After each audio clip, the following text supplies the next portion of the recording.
And people aren't. Oh, good evening, everybody, and a very warm welcome to our Lyceum evening, coming to you from the Paul Spiritualist Church down on the south coast of the UK. We've got a wonderful guest with us. All our guests are wonderful. Do you know what? Every guest that comes on this brings their own uniqueness. And we have a very unique gentleman tonight, a wonderful Keith Giles. Keith, good evening, sir. Hi, Laurie. How are you? Absolutely marvellous. And Brilliant. thank you for being with us tonight. My pleasure. Now, I know quite a few of you may be aware of Keith Giles. Probably the Psychic Cop is your biggest well-known title. Would that be right? Yeah, that would be my, what do they call it, handle? Yeah, your handle. Whatever, yeah. A big 10-4. Yeah. The Psychic Cop. But Keith's been in spiritualism longer than it's been invented, I think. Yeah. When Pontius was a pilot, Laurie. Someone, yeah. So, Keith, this is always something people just interested in.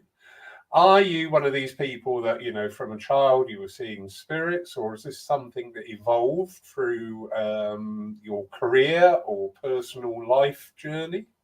Yeah, I suppose the best way I describe myself is that I'm a healthy skeptic, which makes me always try and get the best evidence I can.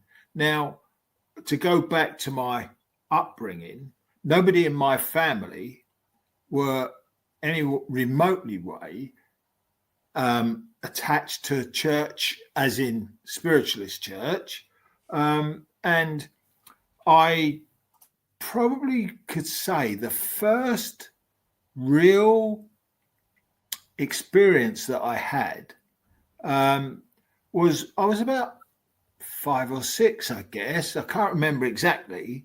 And I'd gone out with my aunt and her cousin and the cousin's child.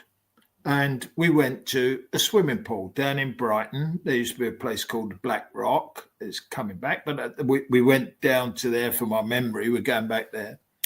And I was sitting happily just having a can of drink and a sandwich. And this panic was going on. And my aunt said, "Where's Ross?" I said, "I don't know." I'm like oblivious to what's going on. I'm just eating my sandwich. And then I heard this voice, almost like a schoolmaster, saying, "He's over there." And it was kind of, I didn't think anything about it. It wasn't rational that was coming in. I was just almost drawn to where 2 kids were playing in the water, in the paddling pool that's only probably about a foot deep. And there was Scott at the bottom. Sorry, Scott? Ross, sorry. Ross, beg your pardon. Ross laying on the floor, drowning, basically. He was just laying on his back.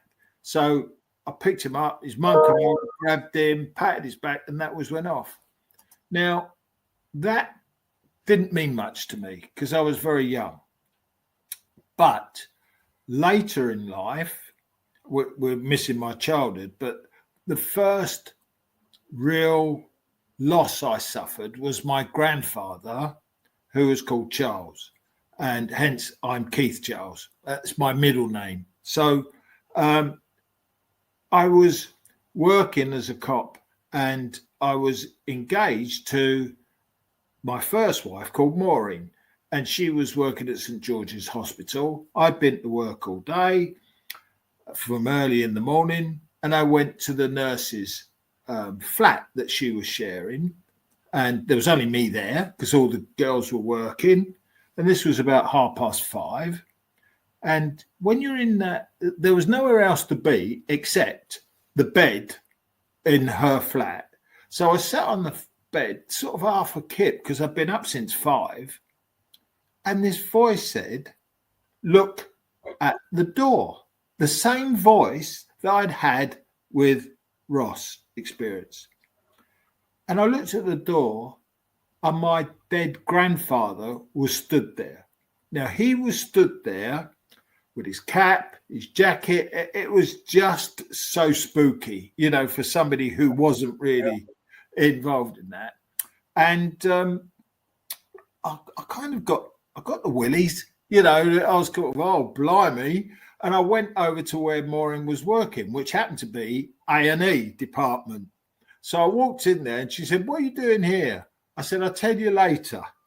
And it was that I told her because I said, I could see the headline, detective taken to AE, frightened by a ghost. I mean, it's just one of those things. So that's the kind of, from here to there, lots goes on in the middle between there.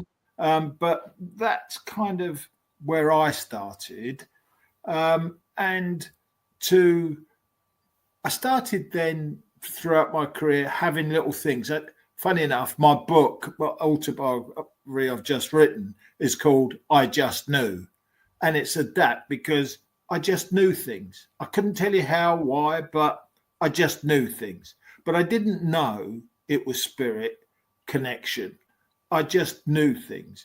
And then I went and saw, making this very short, I went and saw a lady called Madge Summerfield, who was a wonderful healer and medium. And I sat in her development circle. So that's a quick rundown as to how I got involved in spiritualism. That's fascinating because I've experienced the voice twice in my life. And it's not, I can't, I'm really struggling to describe it because it's just this voice. Just the voice. Yeah. I was out walking and it was near some cliffs around an old quarry. I used to live in London and I used to come down here at the weekends and just get out in the country and have a detox. And I was walking down this path and this voice said, if you continue down here, you'll die. And I just went, oh, okay. And I turned around and walked away. And a couple of minutes later, I'm thinking, what was that? Where was that? There was no fear with it. It wasn't, aggressive or pushy or demanding. It was just very plain, matter of fact. A month later, I was back down that way and I thought, I wonder what's down here. You get told that because you've got to go and have a look. Of course you do, yeah. Yeah. Where the path had gone, all that cliff face had fallen away. Now, when that fell away, I have no idea. But I have a very strong suspicion that it would have given way when I was, because I'm not exactly, Tinkerbell. I think it would have given way but it's fascinating, isn't it? I wonder if anybody's watching, if you've ever experienced that, the voice. Because I'm sure lots of people have, but they ignore it because they do not know what it's about. If you understand, I didn't. The weird thing is, I just followed it. Followed it. It was like you can't stop it. It's weird. Yeah, well, that's exactly what I had. It just said that, and I went, oh, okay. And I just turned and carried on walking. And there was quite a few minutes elapsed before my mind started questioning it. But I still accepted it. But don't you think that now you've more versed with what we do, that you understand that somebody, a higher power than me, was talking to me? It wasn't somebody, it wasn't my mum, my dad, my auntie, it was somebody. Yeah. Because we do, don't we? We contact many different levels and states of development and unfold. I think the good is that you question it and you want to know more about it. And if somebody had said to me when I was younger, oh, you're going to be a medium. Well, they did actually. I'll tell you this in a minute. I said, what's a medium? I did not know what a medium was. And I married Maureen and she went to do some nursing, private nursing in a care home. And this leads me into how I became a medium. And she said, when a patient died, they were called laying them out. You know, polite. That they were dealing with this, and she said to the nurse she was working with, "I wonder where they are now." And this lady said, "Probably standing here watching us." And it transpired that the girl she was talking to, her dad was a medium. And so they got talking about silly things and told me, I say silly things, I mean, unusual things. And I found myself going to see her.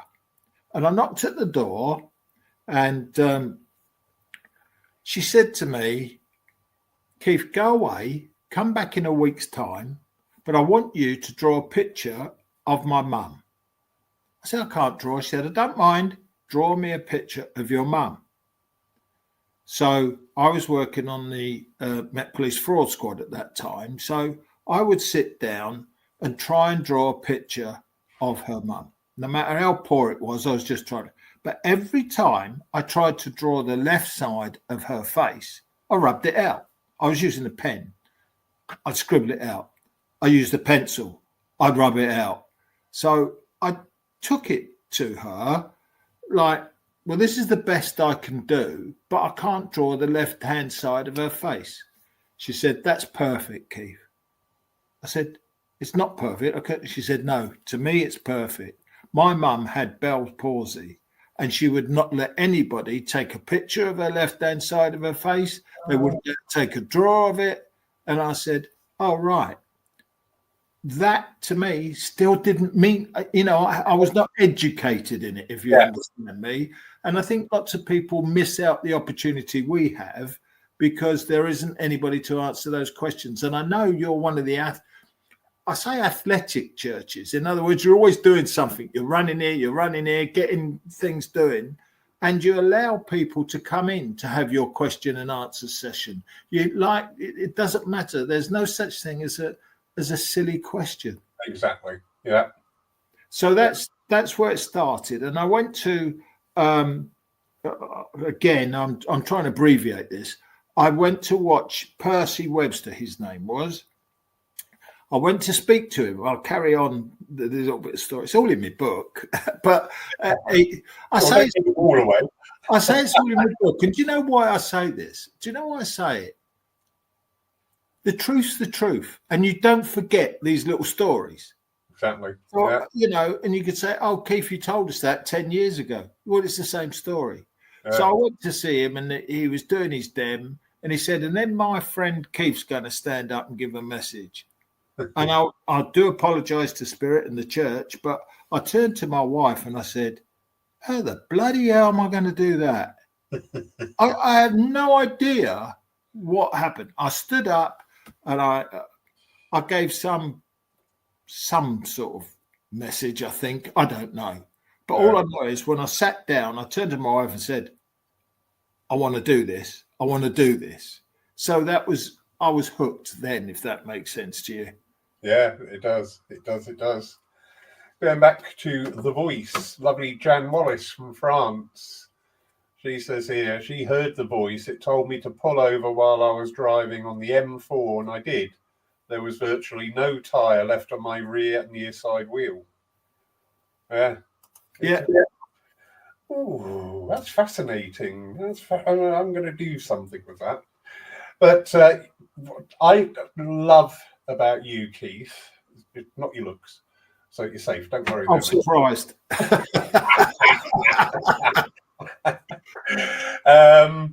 That you are very honest with your views about spiritualism. Yeah. And I know some people who've seen you online may have thought, "Oh, that's a little bit sharp," but do you know what? A dose of the truth from somebody else's perspective is always a good thing. I mean, you knew Gordon Higginson. Oh, yeah, my hero, my king, the king of mediumship. That's what I call him. Yeah, who else? Doris Stokes, Doris Collins. Go on, keep going. Do you want to talk about Jesse Nason? Nason. Yeah. I like Jesse Nason. Her, Coral Bulge. her and my mum were like twins. Really? Seriously. If you imagine Jessie Nason, you've got me mum, and they were just, and she was marvelous. I got great. I'll get. She used to live in a place that I was going to see her, and across the road was a road called Jews Walk. Right? She was Jewish. Yeah. And she used to have this wicked sense of humour. And she'd say, yeah, so-and-so run down this hill, but Jews walk. You know, it's just a pun. And because she was Jewish and David was her son, and he took over when, sadly, Jessie... We went to... I was working in Lancaster, and I was working with Coral Polge. And in the evening was Jessie Nason and Robin Stevens at Lancaster Town Hall. And it was Jessie's birthday. So my wife, Maureen, we had a cake made for her. And she went and picked up the cake. And my son, Matthew, is no longer with us, unfortunately. He was sat in the car braked. He put his fingers in the cake. So we had to go and get it redone. So it's kind of like, the thing is, it's real. It's like messages are real. You know, you need the right ingredients and you need to put it the right way. But I just love the fact that I am very quizzical of what I do. Yeah. I don't just accept what people say. I'm sorry, that comes from my career as an officer, police officer, an investigator, you know. And I think it's fine. I have no problem if people come into your church, they don't accept it's a church until you tell them why it's a church. Yeah. Do you know what I mean? I'm the president. What's the president? I don't know what a president is. There are people that don't know that, you know. Yeah. And we should be able to have the basics to explain to people why I believe, why I do things. And look, at the end of the day, people call me Marmite, and I'm quite happy with that. You either like me or you don't. Yeah. All right?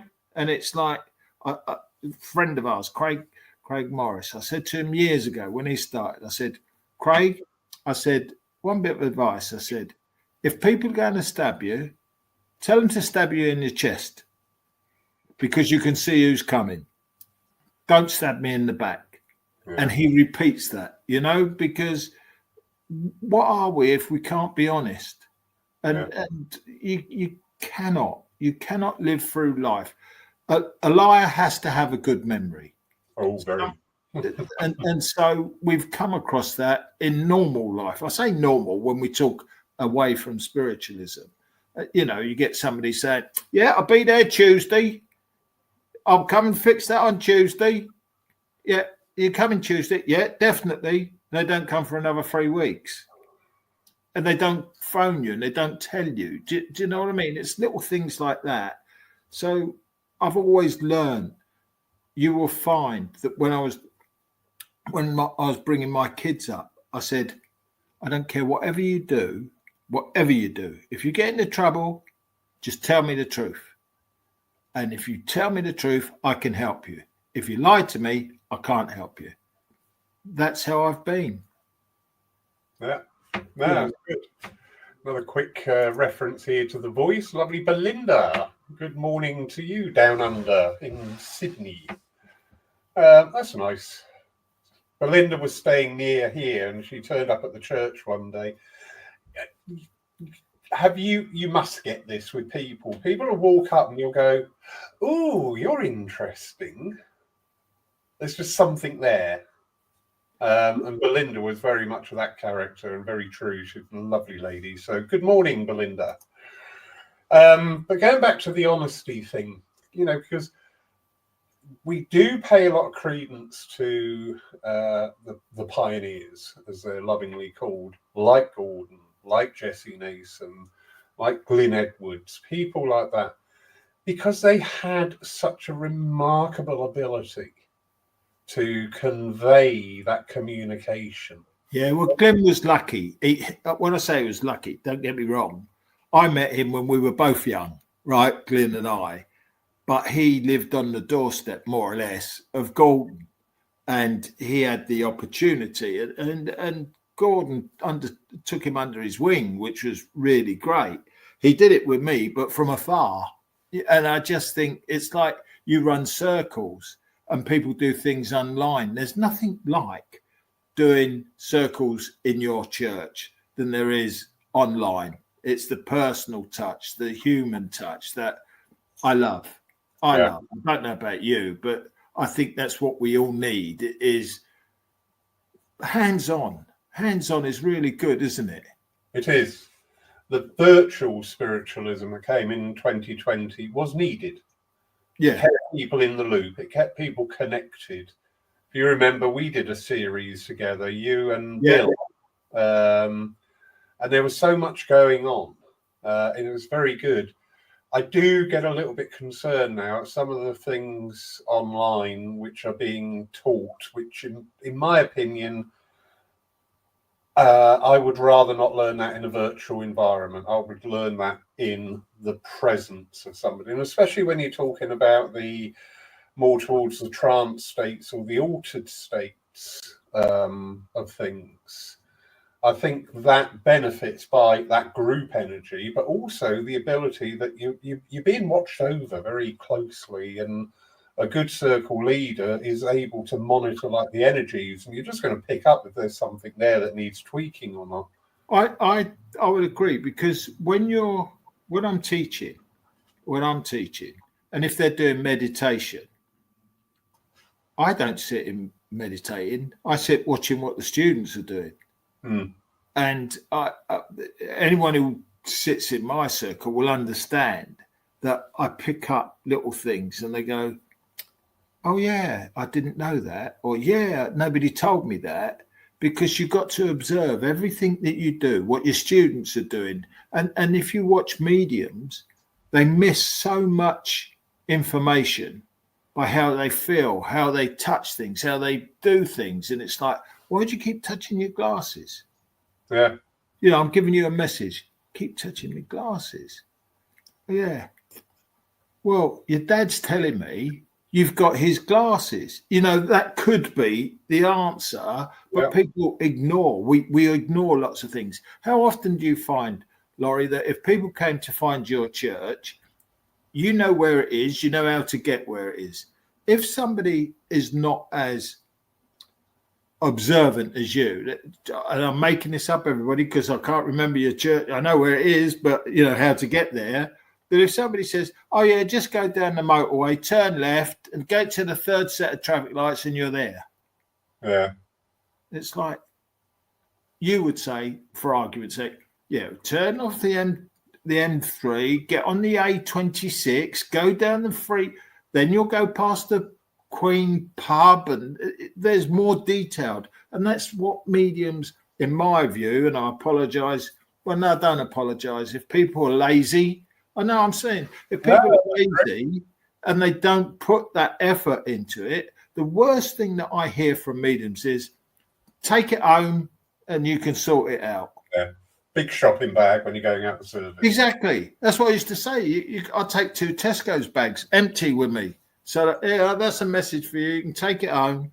So yeah, am I cocky? No. Am I frank? Yeah. Am I honest? Yeah.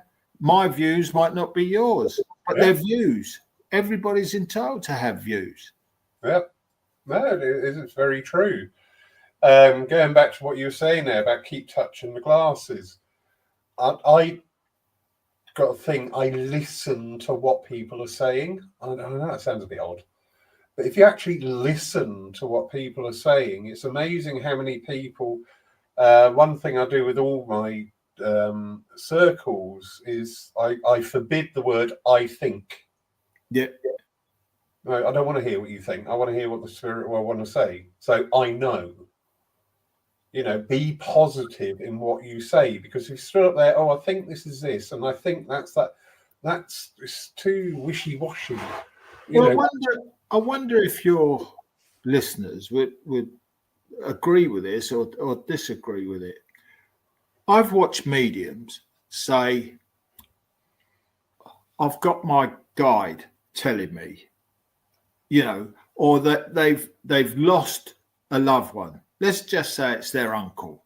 Yeah, I work with my uncle. He's telling me that so-and-so. He's telling me, so I'm not interested about your uncle. I want to know about my mum, my dad, my family. So it's a bit of a cop-out in a way to me that the communicator is your guide. Your guide, if I've heard any more people with names that are insignificant to me, white cloud, green frog, whatever it might be, there's no evidence in that. That's my opinion, and that's just me. It's just me. I never saw Gordon Higginson stand and say, "I'm just going to press this buzzer." I've never heard Gordon Higginson say, The Chinese has arrived, everybody, I think. Yeah. Yeah, I've never heard him turn around and say, sorry, everybody, turn around and say, oh, yeah, my guide's telling me, like big outcall, whatever it might be. He is the most, I want to say, the most direct medium that I've worked with. Yeah. And I'd stand and I'd watch him. And to be honest, I'd copy a lot of what he did. Not the way he spoke. You can't copy the way he spoke because he had his own way. But he would stand and address a microphone, and he would address people, and he would stand, and the way he portrayed himself, yeah. I loved the fact he had a command of, the first den of any notice that I was Glasgow Town Hall, 2,000 people. And we sat in the front, and there was another lady, I've forgotten her name, and there was me and Gordon. And he's looking at me as they're doing a little chat about what he said.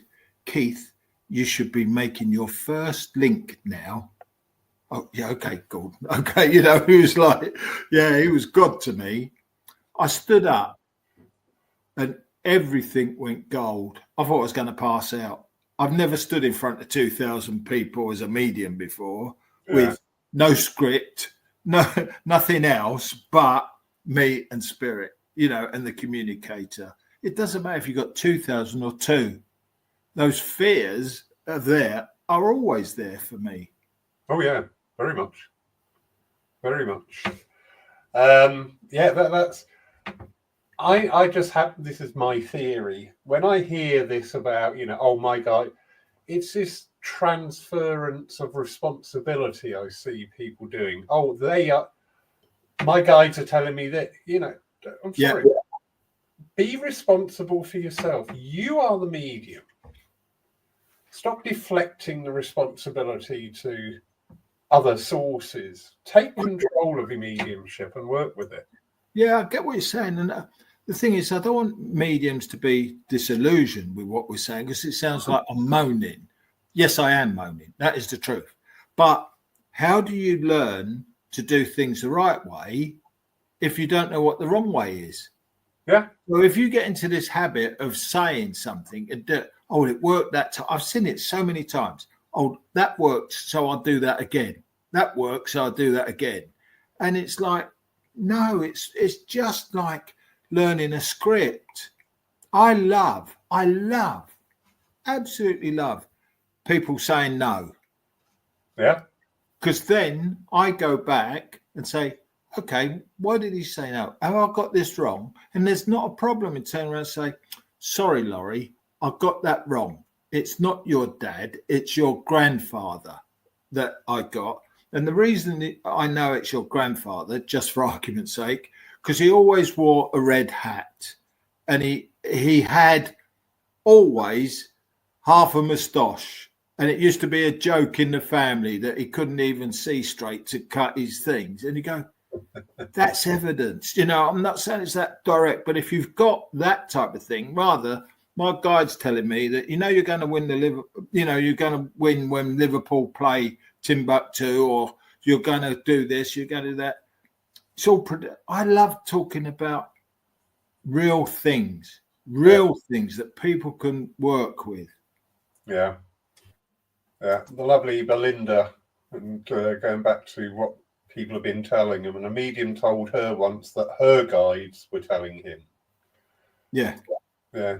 Yeah. Do you know what I heard once? I won't mention the medium.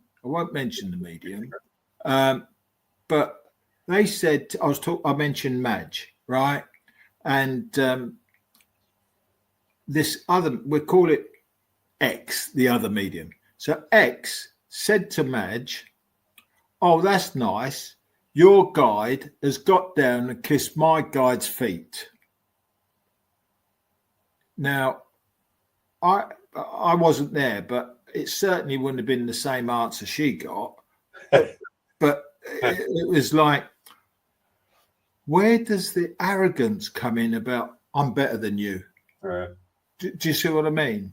But look, there's lots of people out there who started off, like I said, getting this voice or just knowing things, but they don't know where to take it. So we as mediums and you know, people that run churches, we don't give mediums enough credit of the time that they spend helping others, you know, whether it's in the development circle, whether it's, you know, I will openly say to people, "Oh, I really enjoyed that, Laurie, but can I make a suggestion? I'm not telling you what you got to do. Can I make a suggestion? You know, if you give a message while you're stood like this, Laurie, half of it's going on the floor." Yeah. "Oh, I didn't realize I was doing that. Nobody's ever told me." Well, it's the same thing, isn't it? If Yeah. you said to people, "Don't park in front of the front door because people can't get in and out," it's just a simple little thing that you and I are not frightened to accept a word of advice. You don't have to use it. Yeah. You don't have to use it. It's like me saying to you, "Laurie, you've got to eat lots of sugar." And you go, "I can't, Keith, I'm diabetic." "Oh, that doesn't matter. You've got to do it." Well, that's a stupid thing to do. But if you say to you, "Oh, Laurie, would it help if you had some sugar?" And you go, "No, no." "Oh, I didn't know that, Laurie." That's how I work with spirit. It's like, if I get it wrong, I want to go back and know why. We see an awful lot of isolationism. I think that's the right word. Within our mediumship, because when we're going back to the era, excuse me, when we go back to the era we were referring to earlier, we had the saying down here, we had the old school mediums. Now, these were the mediums who were spawned in the 40s, 50s, 60s, and 70s through home circles. And they really knew their stuff. They ran their circles. They would go out and serve all the various little churches. Yeah. I mean, round here, we're down to 5 churches. But if I go back 35 years, there was probably about 14. And some of these would be somebody's front room, but they would have a service in there on a Sunday and things like that. Anyway, that generation of mediums, they used to go around and they would support each other. Absolutely. They Absolutely. would, you know, when you had the open platforms, this is where open platforms first came in. It was a chance for all these working circles to work on a platform under the guidance, usually of their circle leader, with the support. So, you know, ooh, gosh, some of the names down here. If one medium was taking her circle to the open platform, the other mediums would go along to see how they're doing and to offer that constructive support. But sadly now it's becoming a little bit like dog eat dog in some situations. Well, I wonder what your viewers and that feel. Do they feel for them that they are supported by their teachers? Do they feel that they can't find support? Because I find a lot of people say, "I used to go to a circle, but they don't run it anymore because so and so's left." You know, say Laurie's left, he's now living in Southampton or Timbuktu, so they don't do it. And they say, "Why is that?" And it's like, "I don't know. We haven't found anyone." And then I've seen this before because people have sat in a circle and they've not developed completely, they start giving circles. So the teaching waters down. It waters down. So it's like I'm saying, if you don't know how to do something, you can't teach somebody else to do it. Exactly. So I don't know how to do it. I pass it to you. You don't know how to do it. By the time we get to the third generation, they don't know how to do half of it. But there's so much we are missing about supporting each other that you mentioned, you know. And I'm not going into the politics of anything, but why do we divide? Why do we divide religions? You know, I'm talking about our own factors of it within spiritualism. Why? But to me, I run this lovely spirit quest. I do, and I have mediums from all over the world, all different, whether they're SNU, Greater World, Independent, whatever. They all work the same way. They're giving a message with the best evidence they can and the best, friendliest weekend that I have. And that's what it's all about, surely. Yeah, it should be. I think it's probably 18 months or 2 years ago. It started being very much impressed on me, the importance of home circles again. Yeah. Because that is where you really do learn, when you have a very good teacher. Yeah. Or you have a teacher who's more than willing to say, bring in another teacher, recognize their own limitations and just say, well, next week we're going to work on this, and so is going to come in and work with you on that because they're really good at it. I love the fact of you work with different mediums, whatever their backgrounds are.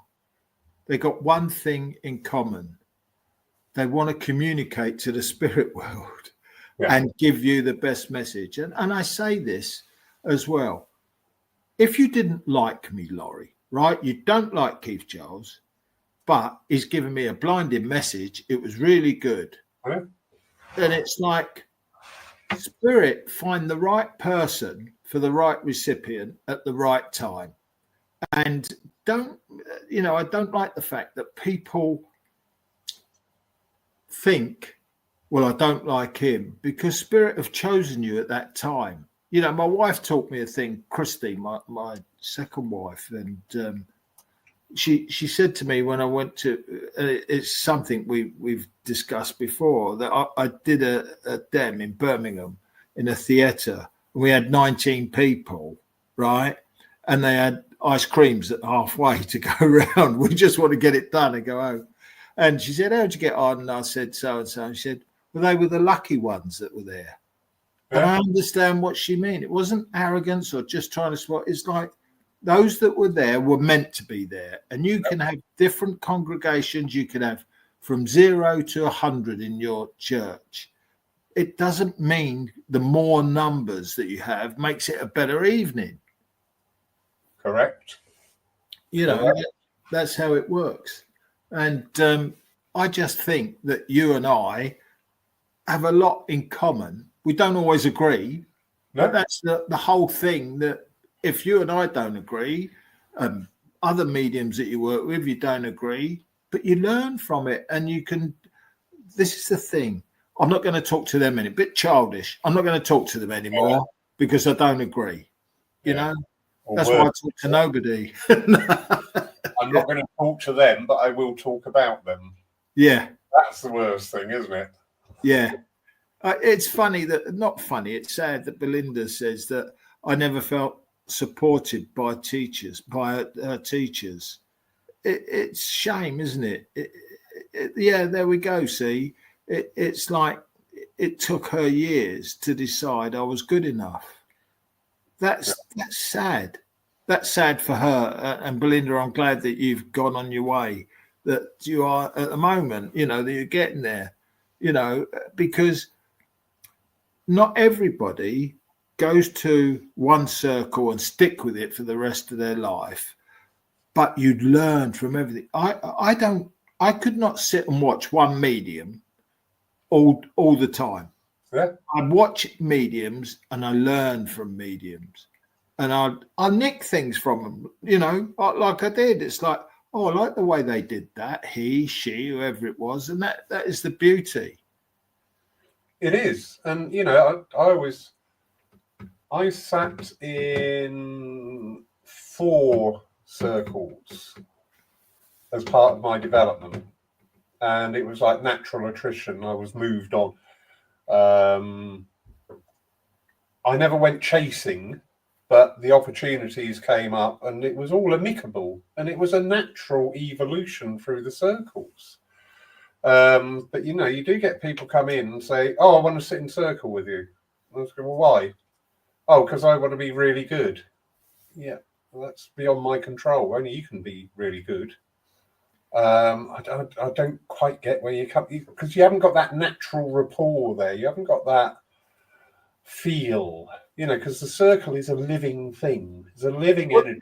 Yeah, the first circle I went to, I used to drive 25 miles to this circle. And after about 4 weeks, I said, can't stay here.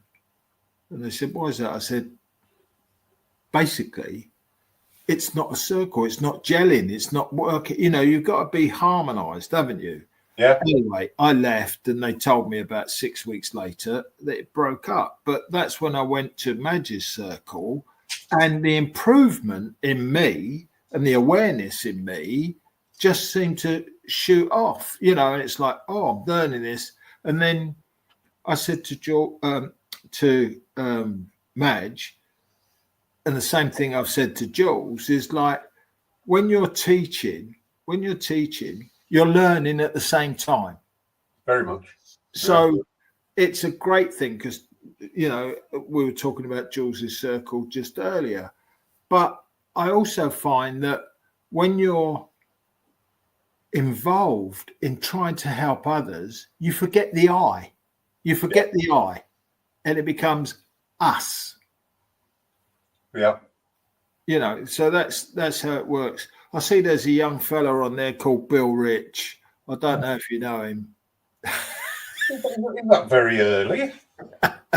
Yeah.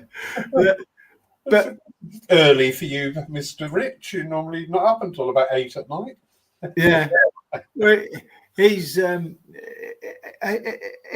fellow that I like, because we talk about meeting different mediums. We would, I'll tell you the secret. That's not a secret, but he's mentioned it. I said to Bill, this is talk about me being Marmite. There was a good friend of ours called Ray Edwina Brown, who was a psychic artist and all sorts of things. Used to run her magazine. Anyway, knew her for years.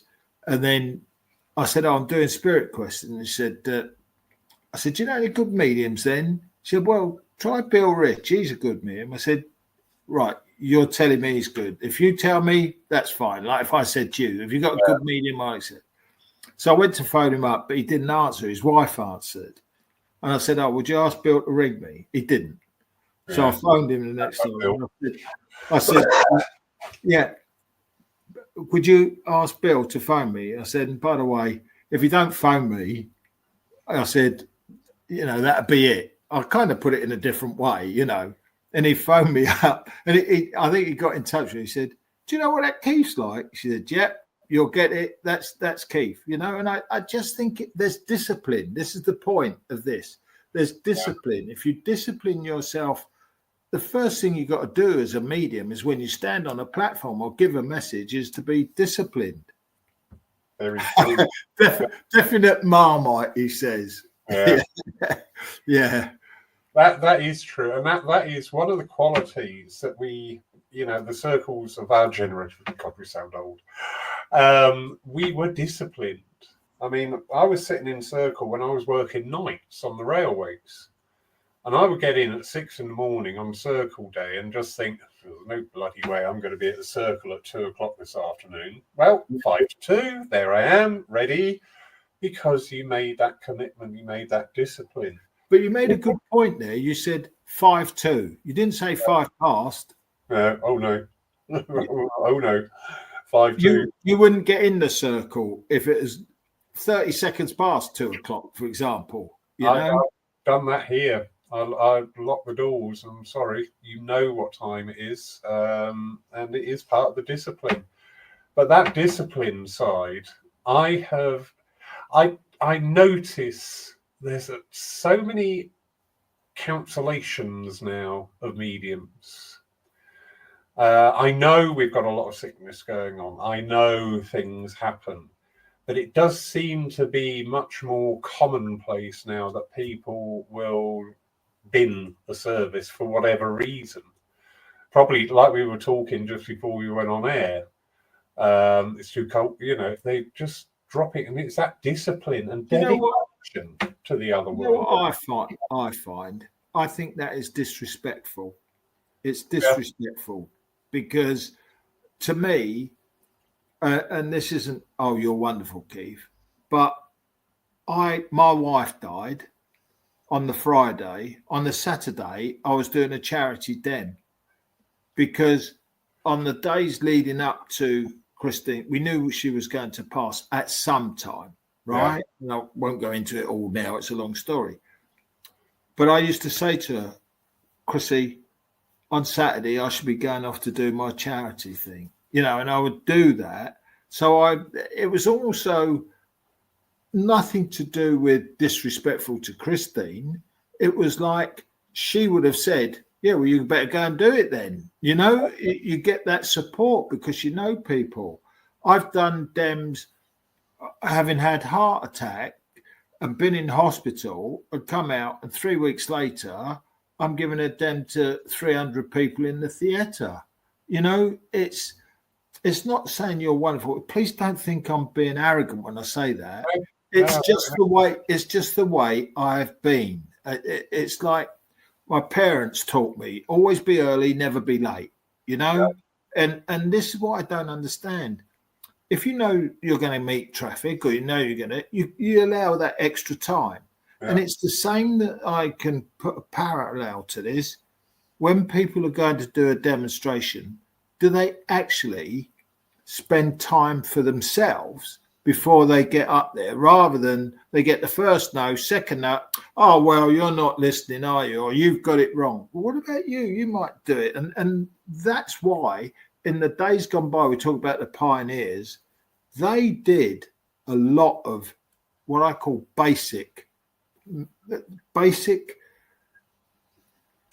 want to say contact, because they would learn about themselves before they learn about how they produce how they do it. They would learn from themselves what their faults were. And how do you do that? You ask spirit, why am I doing this? Why am I doing that? And if you don't know, go to your school. I say school teacher, that'd be you, it'd be whoever it might be who's running the circle, and you can discuss things. And I just think that I will never stop, because Christine said to me, I got home one night. I'd been up early as a cop, but I was a detective, and we'd gone out and done stuff. I'd been at work at 6, and I left at 2:30, done me 8 hours. Then I had to go to Leeds, drive up to Leeds, do the DEM, which was lovely. I think it was the Palace. It was the one where they used to have the good old days on telly, the theatre. Yeah. So I drive up there. I'm pulling along my books in a one suitcase, and I've got my clothes in the other suitcase. Get up, do the DEM, get home, and it's about 2:00 in the morning. And Christine happened to come to the front door. No, she was inside, but she came to, as I opened the door, she heard it and thought, okay. And she said to me, how long are you going to do this for? I said, till the day I die, probably. And that is me. Yeah. So, yeah. Going back to the high level of cancellations, again, I will emphasize, I do understand that things will happen at short notice. Of course they will, yeah. I don't have transport, so I rely on public transport. And I was doing a service away, which was like a 50-minute train journey. The trains going were becoming very disorganized due to delays, and they put a warning out saying services will be curtailed later on. So I just had, on the day, I had no choice but to say, listen, the trains are all up the street, I can't get up there. And it wasn't so much getting up there, the more concern was getting home. Home, yeah. Because, in all fairness, once you've served the church, you're out the door. If there's no train at the station, make your own way. That I was when I had my first stroke, I'm partially sighted because of my stroke. So I had to stop driving. Well, I didn't have to stop, but it was best because otherwise I'd run people over. So they said, yeah, you can't drive. So I was reliant on buses and lorries, anybody that would take me, like I say lorries because my brother gave me a couple of lifts and he was a HGV driver. So it doesn't matter. If you want to get there, you'll get there, Anyway, one day I left home at 3:30, got 2 buses, 1 train, got the other end. To come back, it was the train, no buses, cab. Yeah. So I'd left at 3:30. I got home at 12:30. After my expenses, I got £4.80. Yeah. So I've worked 9 hours or been out 9 hours. So how much is that? When you're looking at it, it's like 50, 60 pence, for doing it, and it's like, if I wanted to make money, I wouldn't be a medium. I wouldn't be a medium. Yeah. You get people saying, I want to learn mediumship. And I say, so you want to sacrifice like 40 Sundays in a year, family events, barbecues, summer afternoons on the beach for no money? Yeah. Because that's what being a medium normally entails. And I couldn't be a stripper. So, that wouldn't be for me. Bill, do not put any comments in on that. No, I just think that if you haven't got a sense of humour, it's another thing that I learned when I was in the police. It's like if you haven't got a sense of humour, you shouldn't have joined. It's like that's the job. You get over it. And this is the thing. But you will, as mediums, you will come across people that are rude, that are arrogant, that think you're no good because that you didn't give them the person they wanted to hear. That's all part of life. Yeah. And I just like the variety of, there's no better a theatre, if you like. I say theatre in inverted commas, of standing up, relying on spirit to give you a message, to give you the work that you have to put into it. And it's a challenge and I love it. Don't get me wrong. I also like the fact of getting things wrong, to own it. You own it, Yeah, I teach them in circle, a no is great. A no means you go back to the other world. Yeah. But a lot of people who just freeze, don't they? It's rabbit in the headlights time. And it's like, no, don't do that. Be brave. This is what I say about, not I think, I know that this would have been right. Well, no, quite right. My way is to say to people, the only way you learn is by getting things wrong. Exactly. It's the only way you learn. If you ever, like, for instance, if you put, let's say, a suitcase on top of your wardrobe, and every time you open the door, the suitcase falls down, hit you on the head. It's your fault. You put the suitcase there in the first place.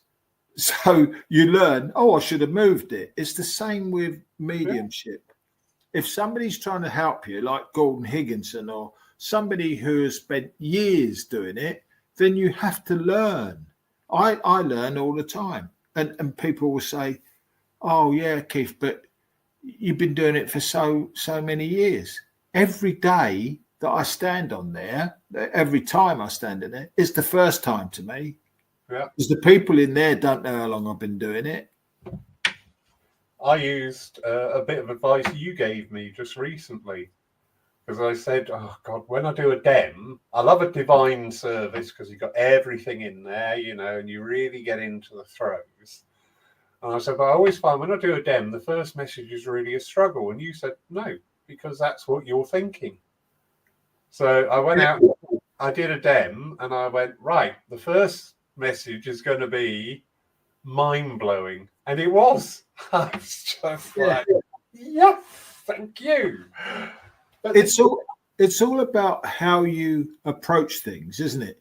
Your church is your front room. That's how Derek Robinson, who was a president for years at Wimbledon Church, I think he spent 40 odd years in the church at one, and he used to say to people, when you come into my church, treat it as the Lord's front room.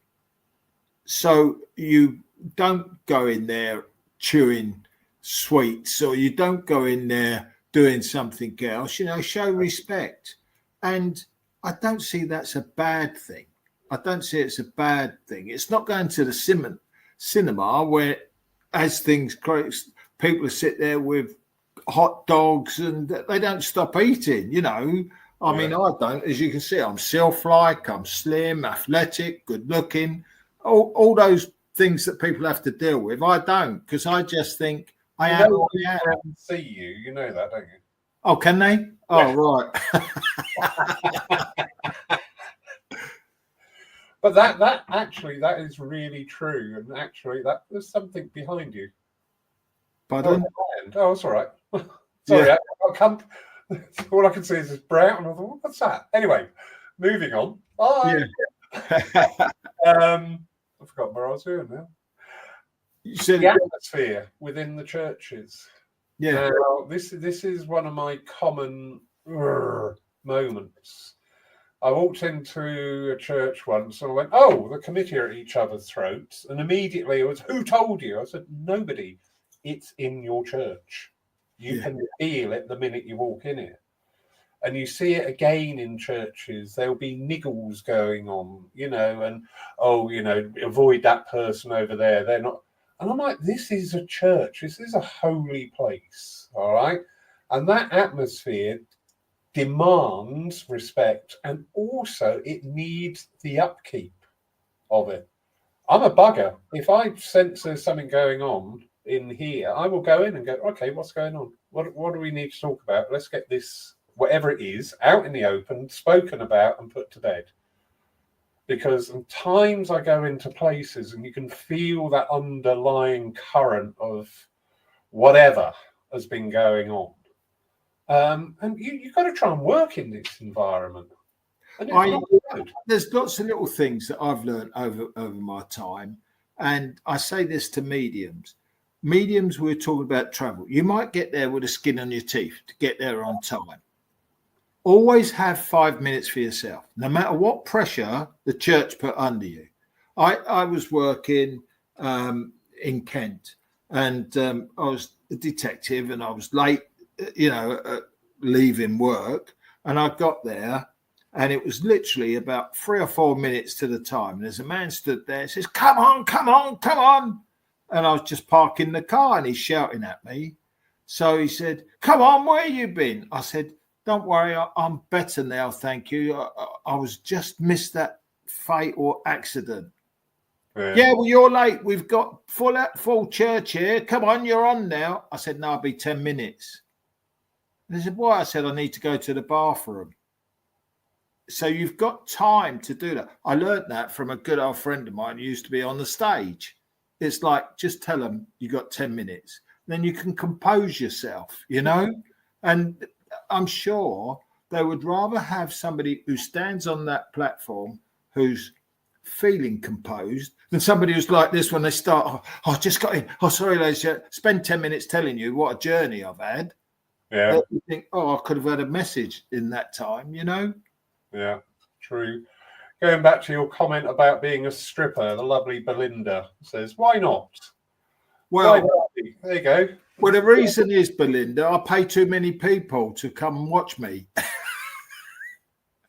This could be a new thing for you, an OnlyFans. Yeah, well, do you know, Derek Robinson said, I think we're in the 80s sometimes, we're talking and we're saying, there are not many people here tonight. He said, you know what we ought to do, Keith? You ought to do nude clairvoyance.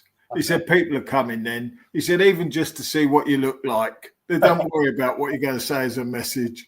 And it's the silly little things that Dale and I used to have that I would talk to him about it, because we spent 30 odd years together when he was running LAD promotions, and we traveled all around the country. We had some great times. And for mediums, this is, I see the problem now.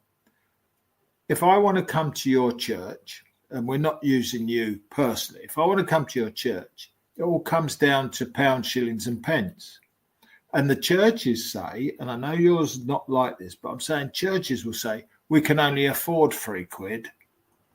Yeah. You know, but are those people... Hi, Ashley. Hello, Ashley. It's possible to chat. Yeah, but it's where the naked medium, yeah, that'd be me, as a musical ring. She's saying he's got bells on it, but I just want to say that if you people say I can only afford £3, how much is £3 when they started doing it in the 80s to what it is today? You're looking at something like £12.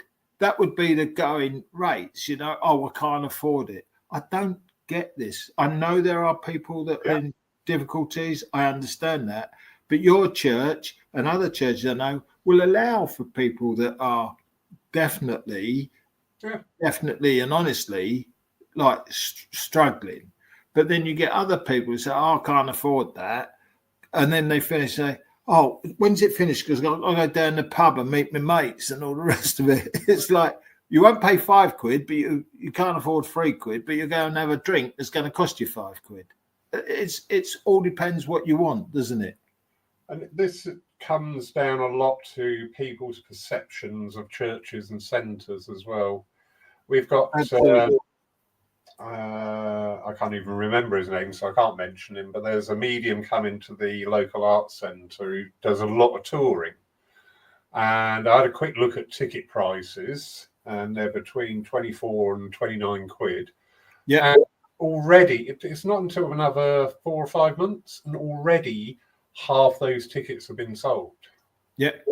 Now, when we put on an evening of mediumship here, a lot of the time we do accept money on the door, but I've had to turn it slightly, and I hope people will understand why when I explain this.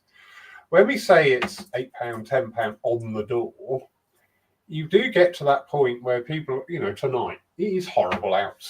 Tonight, it's drizzly, it's cold, it's uninspiring. Am I committed to going to the church? No, I'm not. Because the medium is.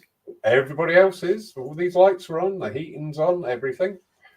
But when you have a theatre, you do have to book up the tickets in advance. All right, you will have the last minutes coming in, but people will book up in advance. So we've just switched our online booking, that there's more of an incentive. Well, this is me. I don't know what your viewers, listeners feel. What frustrates me is that mediums are charging or ask you as the president of a church to pay a lot of money to see a medium for 20 quid for your church, but they don't want 50-50. They don't want less. They want more than the 50-50. And I think that is criminal. That's me, because if you want to do that, go and get your own place. Don't, you know what I mean? Go and hire somewhere. Go and do so. I know lots of them do, but I just think that spiritualism is passionate. I'm passionate about it. And I believe that I want to help people as well, and I will help people. But I do not understand why churches, like you just said, they're going to a theatre and they're paying 27 quid, 28 quid, whatever. I understand. I promoted with Derek. I know the cost. I know how to put a hall together, a theatre. You know, I spent probably 10 years going to different theatres. You name it, I've been there almost. That's not to be arrogant. That's just to say that's what I've done. And I know what it's like to put on other shows as well, which I've done. Now, it's all cost and effect. And if you are running your church the same way that I'm promoting Laurie at the Curzon Theatre, is 300, you know, seats 300, is 25 quid to get there. If it works for me, then I will do it. If you're saying, oh, Keith, I can only get 3 quid. Well, Laurie, I can't come to your place and lose money because I can sit in my front room and do a reading and not move. I can go on here and do them online. And it's just how people think. And I think Belinda said, it's the perception of the church that it's charitable. Well, you cannot go to the gas company and say, yeah, we're a church, so don't charge us anything, or we'll make a donation to you. You know, we give you 3 quid. Reverend Ashley, she agrees there. She wonders why people flock to a theatre, and yet the churches with exceptional proven mediums of a high calibre on each week are not always full. Well, there's one little idea, a little thought, not idea. Is it because they don't see that person? I.e., you know, let's pick a medium. We'll say Gordon Smith, right? So if he only comes to your area once a year, then just maybe that's why they will go and see that person. But if they saw Keith Charles at your church every 5 weeks, every 10 weeks, then, I don't need to go and see him, you know. But there's that little bit that goes with it, you know. But there's not a given that you're going to get a full house. There's no given, you know. It doesn't matter who you are. You know, I know lots of mediums, right, that go to theatres, and like me, they turn up with 19 people. We did it down at Spirit Quest. It was great. About 5 years ago, I always do a chat with the mediums. And I said, okay, tell us about the worst day you've had, you know, the least amount of people that you've had turn up, right? And Billy Cook was telling us, Craig was telling us, Gordon Smith was telling us, and we were all laughing. It's like, it's not a secret. You know, if I said to you, what's the worst attendance you've had at your church? You go, 6, Keith. It's a fact. It's not a lie. It's just, you know, the way things are. Yeah, very true. And this thing about people knowing the mediums, there's a 50-50 split on that. I've had it here where we've had visiting mediums come down who I'll try and tie in some private sittings as well after the service, etc. And when people don't know them, the private sittings don't sell. But the minute they've done the service and they've actually seen them in action, you normally end up selling out of the private sittings and some, because suddenly they've seen them. I'm the opposite. I would much rather go. If somebody said, oh, so-and-so is doing sittings, I go, oh, okay. Don't know them. That'd be interesting. I want to see what that's like. Yeah, I'm not one for going to do to see people for readings. That's me. But then you get other people who go 10 times a week. Oh gosh, yeah. You know, and I think there's a bit of discipline here and a little bit self-worth, is that if you are one of those people that need to see mediums, I've had it when I was doing it. It was like people would say, oh, Keith, can I come next week? No. Yeah. Why is that then? Well, I don't know if I'm remembering what I've told you today in a week's time. Come and see me in 6 months' time. The most I will do is 2, maybe 3 times in a year, one person. But generally, I don't, because I think it'd be better if they then went and saw Laurie or saw somebody else, and how do people get readings? Probably through word of mouth, isn't it? And it's the message of the message in a reading. When you have a really well delivered and good private sitting with somebody, this should enable you to progress on your healing route, if it's bereavement or whatever, but to enable you to evolve and go on. But you do get people, you get that wonderful sitting where the evidence really flows. They come out with that feel-good factor, but after a few days, that starts to wane a bit, and this is where it's a bit like a sugar craving. Well, it is, and the thing is, I was just reading what Ashley said about the churches and that. Yeah.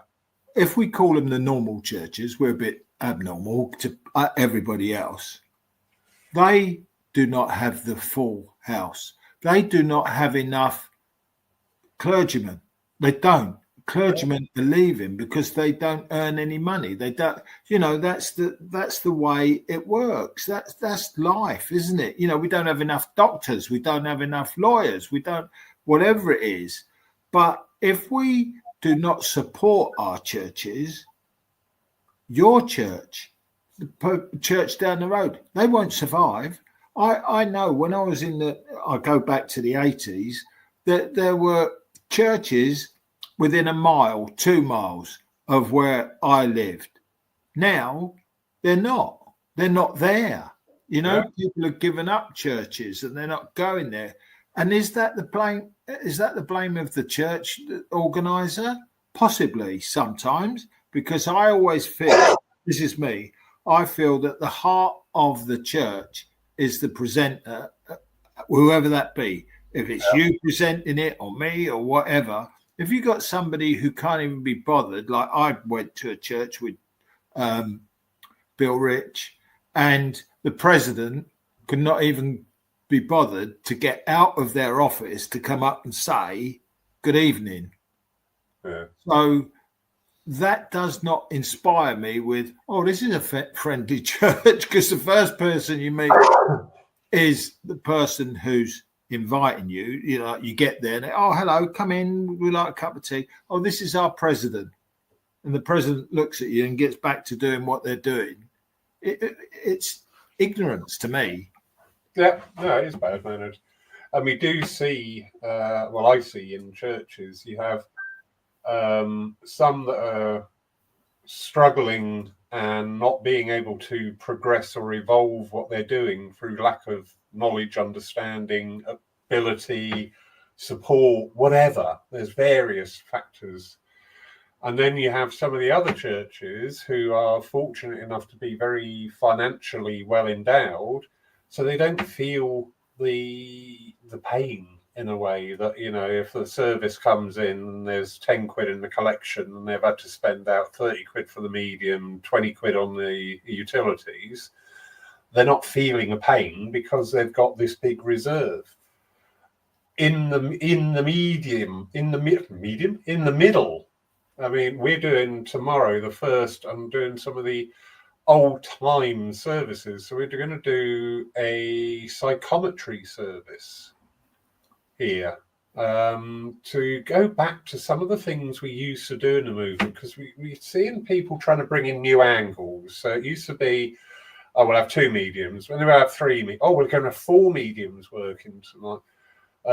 Mediumship and bubbles. They're trying to bring in all these new angles to generate additional bums on seats and additional income. Yeah, in spiritualism, there are so many things of the recent past that have just been forgotten and neglected. It's forgotten because people don't want it. That's what I'm saying, because people now just want a message. The fact is, that's what people want. After my 46 years of doing this, I found out that people, we had singers. When I was doing a dam, we've had, well-known singers. People just want a message. They just want a message. That's what people want. When we talk about this is my view, psychometry. That's what you do in a circle to learn. Yeah, that's what I do. You do it in a circle. That's where you learn.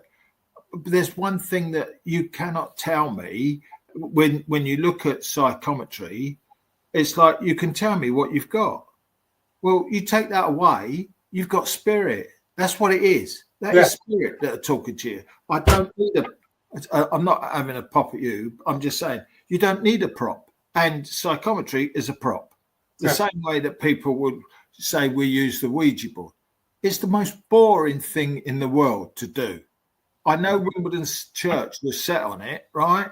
It was on there, but it's the most boring thing in the world. And the first thing that people worry about is, oh yeah, they're pushing, they're doing this, tipping table tipping. It's all the same thing. You are open to criticism, and people will suspect that it's not right. So I just feel if you've got good mediumship, they can give you the philosophy. They can teach you how to do things. They can share. I don't mean teach. By sharing their experiences, you and I and anyone else can say, I learned from that. I learned from that. And I think that's something that I've noticed when I've been talking to people. A lot of people now want to learn a lot more. Young people that we kind of ignore, Where are the young people? I just like to see that this is important, that where are the mediums of tomorrow? Yeah. Where are they?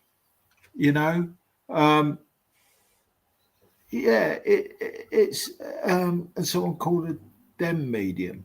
Yeah, so Reverend Ashley is just saying she's heard someone described as a church medium and someone called a dem medium. She was a bit confused. Do you think that there is a great divide coming along for spiritualism? Years ago, people were proud to be church mediums. There was not really anything else. Well, yeah, but you give them the opportunity. The trouble is, not with what Ashley's saying. I go along with what she's saying. You have a church medium, but you take a church medium and you put them in a theatre. Yeah. That is the most daunting thing they will do, because they could be talking to 12 to 20 to 30 people in a arena that people know what you're doing. They know. So if you said, I go back to me, if somebody used to say when I started, oh, yeah, there's an anniversary for you in November. And I think, no, I got married in July or whatever. To me, it wasn't, I didn't know what, I had to learn the language, anniversary. Do you know what I mean?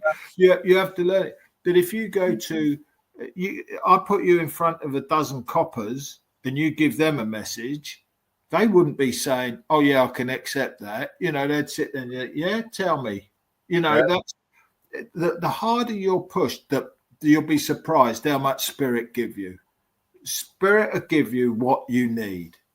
I agree. And as long as your mind doesn't throw up the barrier and saying, I can't do this, because the minute you say, I can't, then you can't. That's it. You can't. You just got to go out to yourself. I mean this, how it might sound. You got to go out and say, I own this platform when I'm there for 20 minutes, an hour, 2 hours, and I own it because I know spirit are going to help me. And if you start off with the right attitude, then you will get there. You will get there. And I've seen mediums blossom over the years. I do say this because I love it. It's my baby, Spirit Quest. I've seen mediums that go there and have been given the opportunity to do 20 minutes, half an hour, and they've just grown. Ask Stephen Trolland. He came to our Spirit Quest and he was quaking when he was there. He really was. And he said, that's one of the best things I ever learned. Yeah, but you gave him a bad habit now, because whenever he does a dem now, he's got to have a malt after, and it's all your fault. Yeah, he always, yeah, that was me and Bill. But you know, he's gone from nobody, you know, being with nobody to sort of like, I say nobody, you know, a small church, and he was stood in front of 500 people. Yeah, yeah, And quite you know, it was like I've got a picture of him with his whiskey, smiling, and he was like proud as punch, because it's lots of mediums have this problem of like confidence and fear. You can only get it wrong, for goodness sake. I got it wrong. You know, I got it wrong. Yeah. Yeah. So, you know, it's kind of like that's how I see it. I would love to see Ben Smart said, well, I need more pushing then. Yeah. Ben is a lovely man. The more you push, the more you will get. Seriously. Yeah. Seriously. Don't be arrogant about it. Don't be arrogant. Just say, come on, Spirit, I want more. I want more. And the only reason you're going to improve is saying things when you feel, oh, I don't know if I could say that. Say it. And think, actually, I could say that, because it might be that one little bit of information that you get that you think, I don't know, they're giving me a black pig. I can't say that. And then you go, oh, yeah, that was a really nice message. But when you was talking about my dad, he liked to drink. If you'd have said the black pig, I would have known 100%, because that was my dad's. You know, it could be the most ridiculous thing that you get that turns out to be the best thing. Very much so. Lovely Reverend Ashley just backing up there about Stevie. Well, it's nice that Ashley said it took some courage. Absolutely. Absolutely. He did. And you're right, Ashley. He grew. He grew. And Ben just commenting, you are right. I do hold back sometimes. Yeah, don't. Ben is currently in one of the development circle here, run by two ladies. In 2 weeks' time, he will be sitting in the circle being run by myself. Right. And there will be no holding back. Ben? You're only going to learn by getting it wrong. You don't learn you learn from no's, you don't learn from yeses. Correct. That's my view. Correct. Are you all right for time there, Mick? Yeah, I was just looking. We're all right for another 10 minutes, if that's okay. Yeah, that's fine. Absolutely. Good.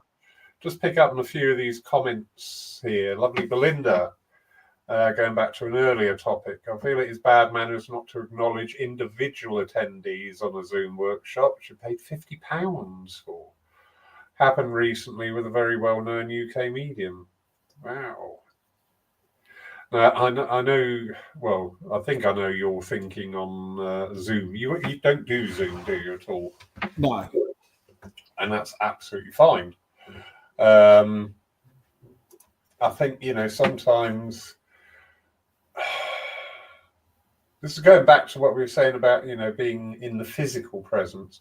Now, I know, like with Belinda, she's down in Sydney, and the opportunities down there to sit in physical, and I don't mean physical mediumship, I just mean a physical circle, are very few and far between. Again, this is why I think we need to look at going back to the home circles. And can I just say something about?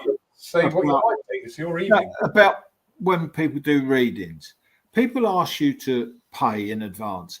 I will tell you, and everybody will know me, I don't.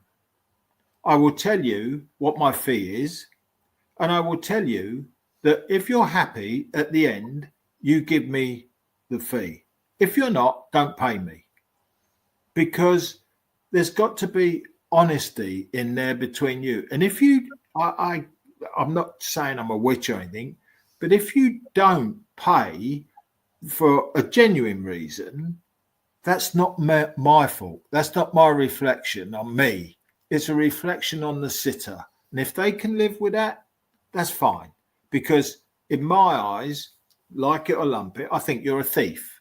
because if you've taken the time and you've done it, it's almost like under a pecuniary advantage. You're getting my time and I've done my best. And as a medium, your point is like, if it doesn't work for you, then say to people, and I know lots of mediums, right? You know, you can turn around and say, after 10 minutes, if it's no, then say, sorry, we'll stop the reading. Don't let them sit there for another half hour, because I've had people do that who would say, oh, yeah, well, I was hoping that if I sat there that they would tell me more.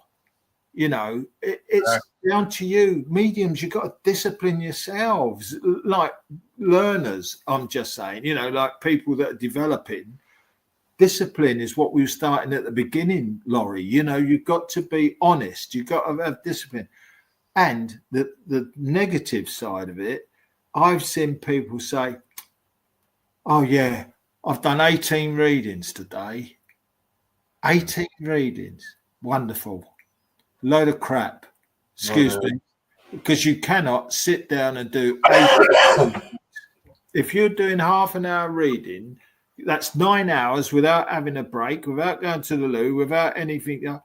I couldn't stand here and talk to you for 9 hours without wanting a break. Do you understand what I mean in that day? So it's like, oh, yeah, I've been doing readings all day.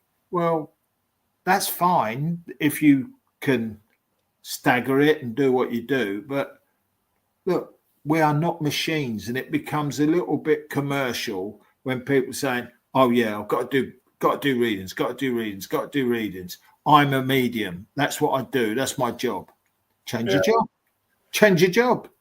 Do you think sometimes we focus maybe a little bit more on what the sitter wants than what the spirit world wants? Does that make sense? Absolutely, yeah. Mediums, and I think this is crept about that. Well, we got so many mediums, is they saw it as a way of earning money. It wasn't when I started. Yeah. You get £2. You get £2 when you're going, you know? And it's like I see that Jan says in France, spiritualist churches don't exist unless I'm visiting the UK. I wasn't able to say. What part do you live in, Jan? I agree. There's lots of countries that don't have spiritualist churches. I'm just nosy because I love France. I had family in France. So I'm just saying, we as mediums have a responsibility. And when people say, but it's my job, you chose that job. Yeah. You chose to be a medium. If you're choosing it because you want to make money, I will tell anybody, do not become a medium. If you think you're going to do it because you are reliant on one thing, spirit. The next thing you're relying on is people paying you. Normandy. Okay. Je connais Toulouse, c'est dans le sud.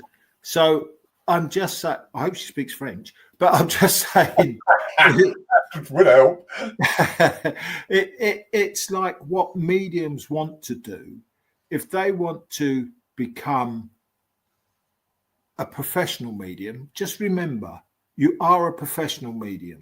Don't tell me you're, well, I've got insurance. The taxman doesn't care whether you got insurance. And do you all declare taxes? Do you all say this? It's like the church has to, you know. And Bill was telling me something the other day. It was quite interesting. If you got a car, Laurie, and you're going to church and you've got if you haven't got business and pleasure, if you haven't got business in it and you have an accident, you're not going to be paid out because you were going to work. You know, so I don't know. We digress, but I'm just saying there's a lot of things to look at. If you're going to be a medium, why do you want to be a medium? Very true. Why? True. There you go.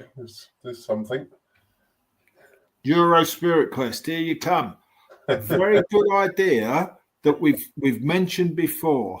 And Spirit Quest, we'll go anywhere. We'll go anywhere. I've been speaking to other people. It's if people want to come. Yeah, she does speak French because she said Toulouse in the south. Well done, Jan.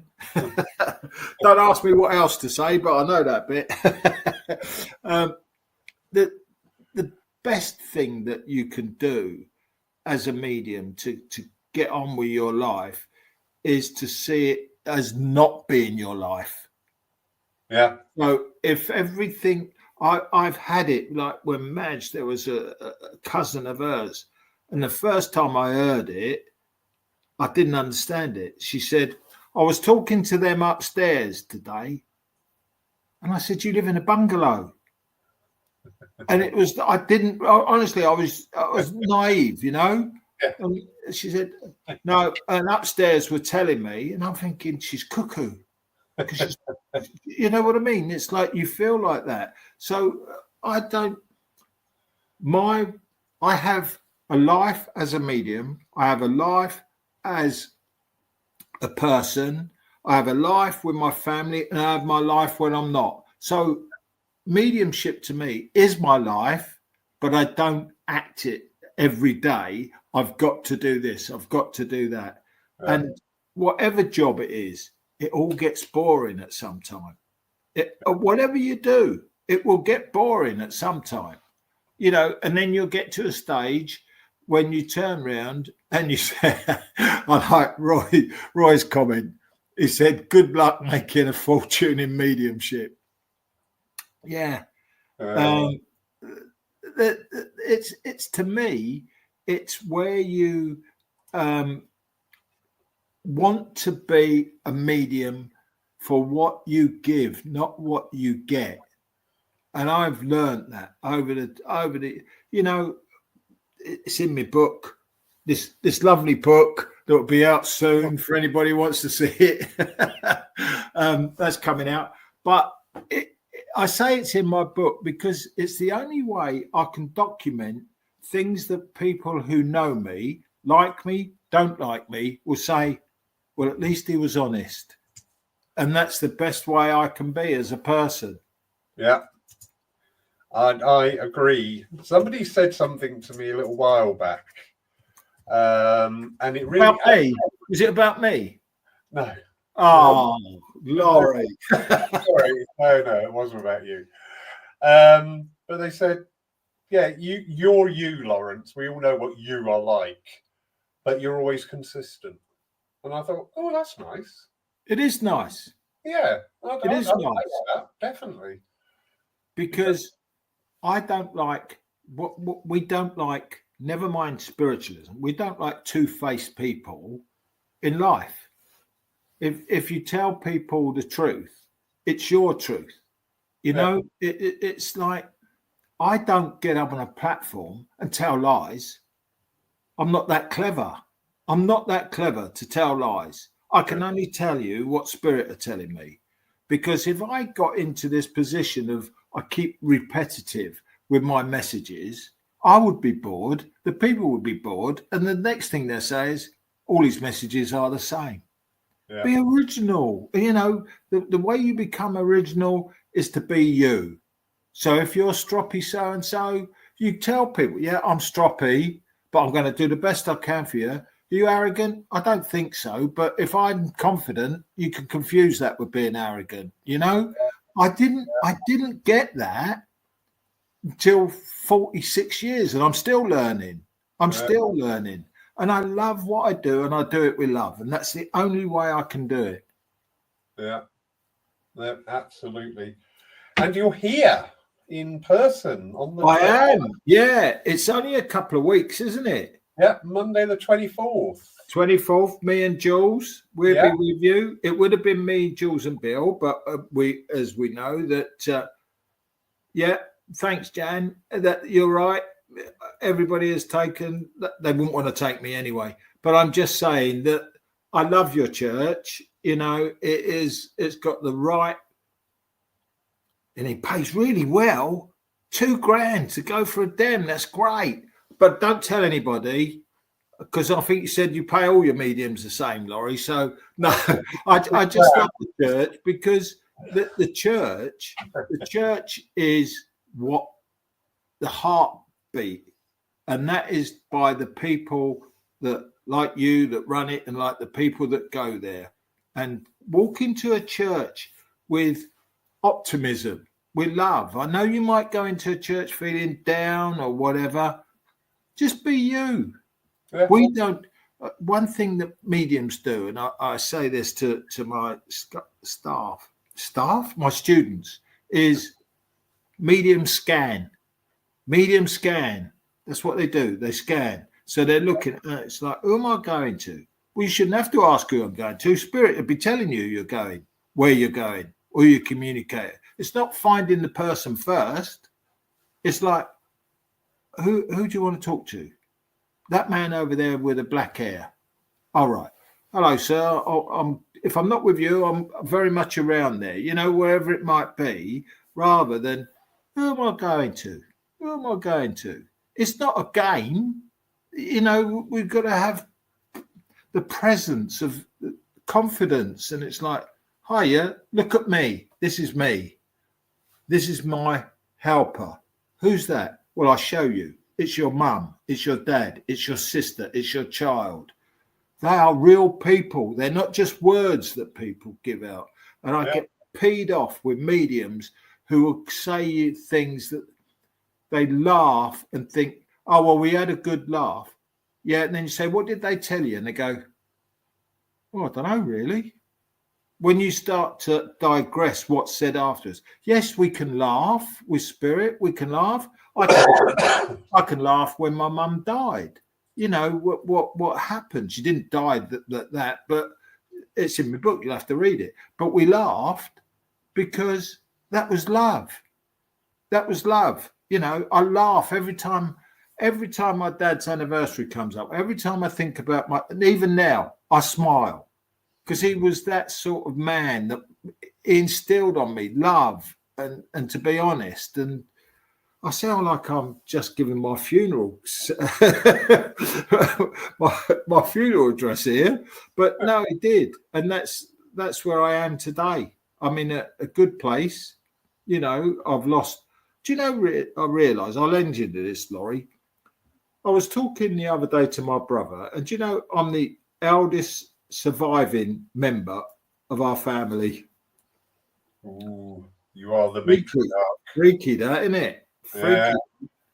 But yeah, I just think that it's been fun talking to you. People, if you've enjoyed it, fine. If you haven't, get over it, because that's what another fella told me, a comedian, and I carry that now. If I don't want to be rude to anybody or upset anybody, I just want to be me, and that's all you can be. Yeah, Keith, thank you. No, thank you. Wonderful evening. Thank you. See you in 2 weeks-ish. Yes. 2 weeks on Monday. Yeah. It's unbelievable, isn't it? Soon goes. Soon be Christmas. Well, don't start.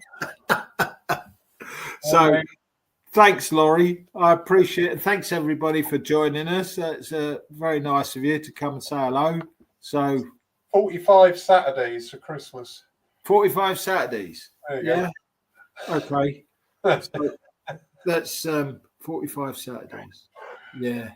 That's about 45 Dems on a Saturday. You can work it out, can't you? That's another 45 services Laurie's got to do at the church. All right, mate. Thank you very much. Thank you, Keith. Look after yourself, bud. All right, and we shall see you soon. We will. God bless you. Thank you very much, everybody. Thank you.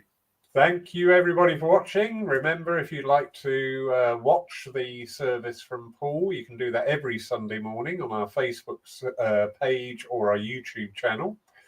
Our Lyceum guest next week is to be confirmed. The week following, we have two gentlemen from Germany joining us, Marcel Jensen and Dr. Robert Berendt, who are both on their healing path. So we're going to be talking with those two wonderful gentlemen.